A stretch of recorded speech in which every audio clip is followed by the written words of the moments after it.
Sahabat Bareka sekalian, ada dua jenis bahan yang kadang-kadang oleh banyak orang mereka bingung. Kadang-kadang dianggap sama, tapi sebenarnya ini adalah dua bahan yang berbeda. Dan bahan ini ternyata sangat diperlukan pada pembuatan cake dan cookies. Apa itu? Yaitu baking powder dan baking soda. Nah, mana yang baking powder, mana yang baking soda, dan apa kondisi dari setiap bahan dan kapan akan dipakai, kita akan lihat dari penjelasan saya berikut ini. Yang pertama kita akan bahas yang namanya baking soda. Baking soda adalah dengan nama kimia disebutnya sodium bikarbonat, sering dipakai pada pembuatan cake dan cookies. Tujuannya adalah pada saat di adonan ada kelembapan, maka soda tersebut akan membuat gas CO2 yang ada di dalam adonan bisa dikeluarkan. Biasanya baking soda digunakan pada pembuatan cake dan cookies untuk memperbaiki tekstur sehingga menjadi lebih berpori dan kue terasa menjadi renyah, terutama untuk kue kering.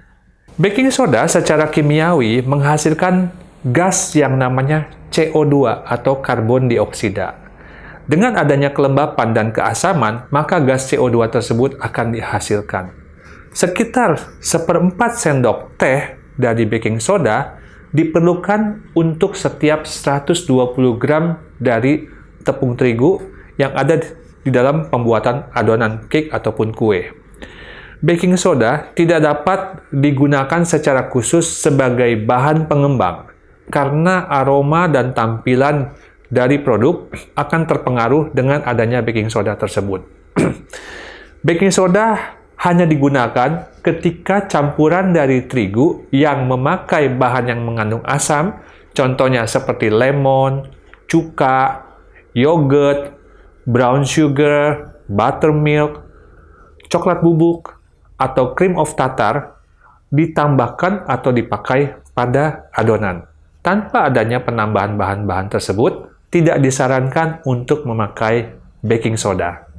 Bahan-bahan yang asam tadi akan bereaksi dengan baking soda dan menciptakan suatu campuran yang mengandung asam karbonat dan akan bereaksi untuk mengeluarkan gas CO2 dan air.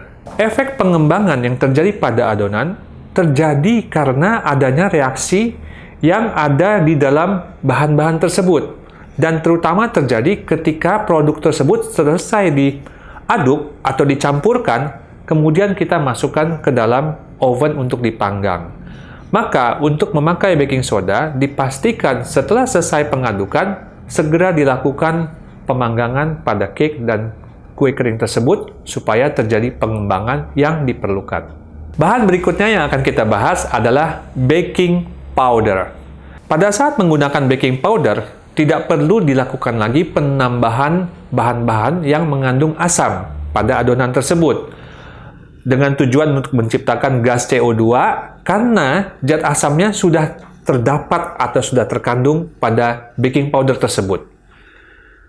Bahan-bahan yang ada pada baking powder akan menyerap kelembapan yang ada di udara sehingga akan membuat terjadinya penggumpalan atau merapatnya adonan yang ada pada kue ataupun pada cookies. Baking powder merupakan salah satu jenis baking soda sebenarnya, namun sudah diberikan penambahan bahan tertentu, yaitu yang terdiri dari 1/4 sendok teh baking soda ditambahkan dengan setengah sendok teh cream of tartar. Apa itu cream of tartar? Pada masa lampau, cream of tartar biasanya diambil dari endapan yang ada di sekitar dinding-dinding dari tong pembuatan wine atau anggur. Nah, ini merupakan zat asam yang paling banyak digunakan pada pembuatan baking powder secara komersial. Ketika suatu larutan ditambahkan, maka zat asam akan bereaksi dengan zat basa atau alkalain yang ada di dalam baking soda untuk melepaskan zat atau gas CO2. Jenis dari asam yang dipakai akan menentukan kecepatan dari terjadinya gas CO2 yang dihasilkan. Baking powder ada jenis-jenisnya. Apa saja? Yang pertama adalah yang disebut dengan single acting baking powder. Single acting baking powder hanya memerlukan kelembapan untuk mengeluarkan gas. Seperti juga halnya dengan baking soda, single acting baking powder hanya bisa digunakan jika produk tersebut langsung dipanggang pada saat setelah selesai dilakukan proses pengadukan bahan-bahan atau pencampuran bahan-bahan. Yang kedua, jenis dari baking powder adalah yang disebut dengan double acting baking powder. Untuk double acting baking powder akan mengeluarkan gas ketika adonan dalam kondisi sudah dingin, namun tetap membutuhkan panas untuk terjadinya reaksi yang sempurna.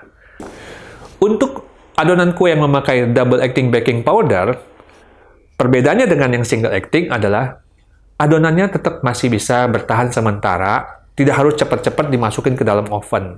Ya, walaupun waktu yang diperlukan untuk bertahan atau berdiam kondisinya adonan tersebut sebelum dipanggang tidak boleh terlalu lama. Namun, tetap masih ada kemungkinan untuk dilakukan masa tunggu sebelum dilakukan pemanggangan di dalam oven. Ini perbedaannya antara double acting baking powder dengan single acting baking powder. Walaupun baking powder memiliki kegunaan, namun harus diingat pemakaiannya tidak boleh terlalu berlebihan. Kenapa? Karena jika takarannya terlalu berlebihan, akan menghasilkan rasa pada cake yang tidak diinginkan saat produk tersebut sudah selesai dipanggang.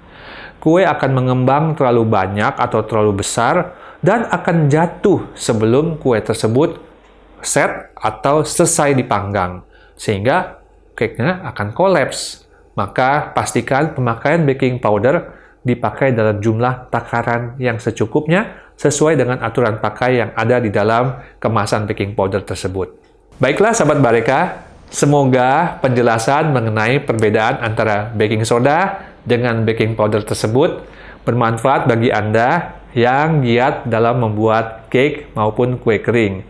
Pastikan Anda memahami dengan jelas penggunaan baking soda dan baking powder tersebut sehingga cake yang Anda hasilkan akan memberikan tampilan yang cantik, rasa yang tetap enak, dan pengembangan yang sempurna. Semoga bermanfaat dan ikuti terus mengenai video-video pelatihan ataupun video-video pengetahuan yang diberikan oleh barekamedia.com.